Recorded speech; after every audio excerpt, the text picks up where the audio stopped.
akhir-akhir ini muncul tuntutan Aceh Merdeka pasca banjir. Coba kita lihat tayangan berikut ini. Ada apa sebenarnya? Kita perlu tinjau dari sejarah masa lalu. Ini bukan sentimen kebangsaan, apalagi jargon NKRI harga mati. Kita tinjau fakta sejarah yang ditulis oleh Bernard H.M. Vleke pada buku Nusantara, Sejarah Indonesia. Nusantara dulunya bukan sebagai sebuah kesatuan bangsa, tetapi dia merupakan fragmentasi dari kerajaan-kerajaan kecil yang tersebar di Kepulauan Nusantara. Yang kedua, yang kita sebut sebagai kerajaan besar, itu sebenarnya hasil dari glorifikasi para pujangga kerajaan itu sendiri. Sebaliknya, yang kita sebut sebagai kerajaan kecil, dia itu aktif, dia tidak tunduk pada siapapun. Nah, yang keempat, ini yang akan kita bahas. Ada 3 wilayah yang sulit ditaklukkan oleh kerajaan-kerajaan besar tadi. Katakanlah Majapahit, Sriwijaya, apalagi Belanda. Di mana wilayah itu? Yang pertama adalah Aceh, yang kedua Bali, yang ketiga adalah Lombok. Nah, buku sejarah ini akan mendekonstruksi fakta atau bayangan kita di masa lalu bahwa Nusantara itu sudah menyatu. Padahal faktanya masih terfragmentasi. Baiklah, kita masuk pada poin 1 bahwa Nusantara bukan satu tubuh tapi fragmentasi.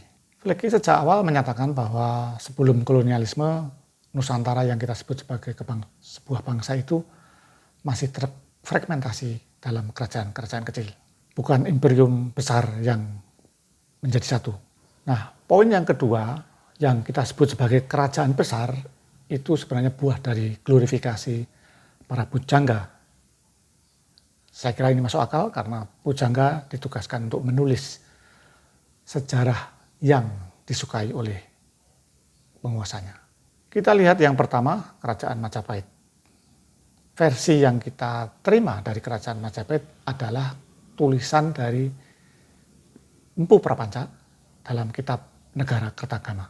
Tulisan dalam kitab itu bersifat simbolik dan glorifikasi atau puja-puji. Banyak wilayah yang diklaim sebagai wilayah taklukan Majapahit, tapi sebenarnya dia hanya merupakan mitra dagang.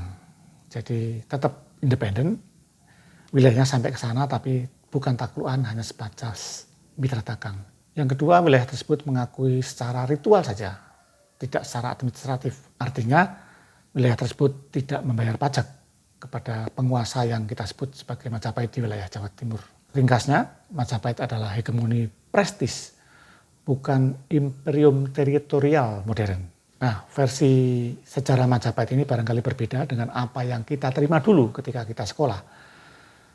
M. Yamin perlu mengangkat hal ini untuk mengangkat kita punya kebanggaan sebagai bangsa yang besar di masa lalu. Tetapi ini tidak salah sih, hanya kita perlu kritis terhadap fakta yang sebenarnya. Nah, kemudian yang kedua, selain Majapahit kita juga perlu melihat Sriwijaya di Sumatera. Sriwijaya juga bukan penguasa negara kepulauan. Sriwijaya lebih tepat disebut sebagai talasokrasi atau penguasa laut. Dia menguasai pelabuhan-pelabuhan dan menguasai perdagangan di sepanjang Sumatera. Sriwijaya tidak pernah menguasai pedalaman. Artinya begitu jalur dagang bergeser, maka kekuasaan Sriwijaya juga menjadi melemah. Kita masuk yang ketiga, yaitu Mataram.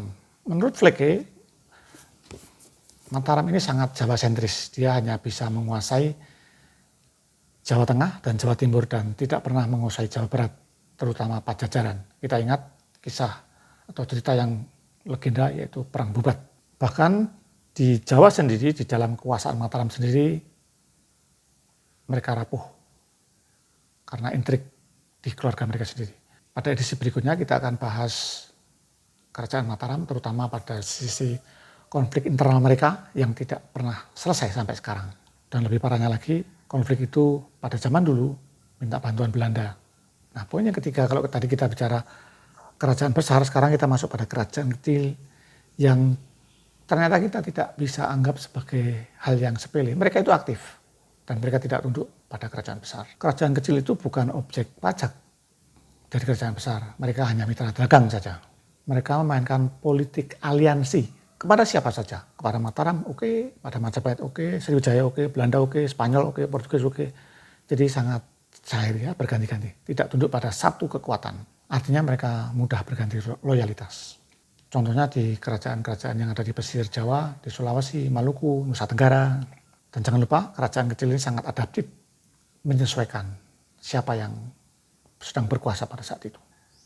Nah, kita masuk pada poin 4, di mana ada wilayah-wilayah yang sulit ditaklukkan oleh siapapun, oleh Mataram, oleh Majapahit, oleh Sriwijaya, bahkan oleh Belanda. Di mana wilayah itu? Yaitu satu Aceh, yang kedua Bali, yang ketiga adalah Lombok. Nah, di dalam buku ini Vleke sangat menekankan bahwa Aceh itu memiliki kekuasaan yang otonom atau mandiri secara regional. Aceh tidak tunduk pada siapapun, tapi berorientasi pada India, pada Turki, pada Ottoman, dan tidak pernah tunduk pada Majapahit atau Sriwijaya. Bahkan Belanda pun agak kesulitan untuk menaklukkan Aceh ini. Kita lihat filmnya Naga Bonar, bagaimana mereka sangat keras menentang Belanda. Intinya Aceh bukan bekas jajahan Jawa atau bekas jajahan Majapahit. Aceh adalah wilayah otonom, wilayah mandiri. Nah, wilayah yang kedua adalah Bali. Nah, kita perlu ingat bahwa Bali bukan wilayah taklukan Majapahit. Dia hanya bagian dari sisa-sisa migrasi ketika Majapahit runtuh. Dan di situ masih ada hubungan kebudayaan di antara mereka. Struktur Bali tetap lokal dan terfragmentasi, terutama kalau kita lihat ada Selat Bali. Dan jangan lupa Belanda pun menguasai Bali itu akhir-akhir pada abad 20. Nah, yang terakhir Lombok. Lombok ini juga hampir sama dengan Bali, bahkan dia berorientasi kepada Bali, terutama pada kerajaan Karangasem. Dan artinya bahwa Lombok tidak pernah takluk pada Mataram atau pada Majapahit. Kesimpulan dari argumen Vleke ada 3. Yang pertama bahwa Nusantara pada zaman prakolonial itu bukan sebagai satu kesatuan, tapi terpecah-pecah, terfragmentasi dalam kerajaan-kerajaan kecil. Dan yang kedua, kerajaan besar itu sifatnya simbolik, prestis saja, dan glorifikasi yang ditulis oleh para pujangga. Dan yang ketiga, wilayah-wilayah atau kerajaan kecil itu mandiri. Dia sangat fleksibel dan adaptif terhadap siapapun yang berkuasa pada waktu itu. Terima kasih, kita akan jumpa lagi pada edisi berikutnya membahas perebutan kekuasaan yang ada di Kerajaan Mataram akhir-akhir ini.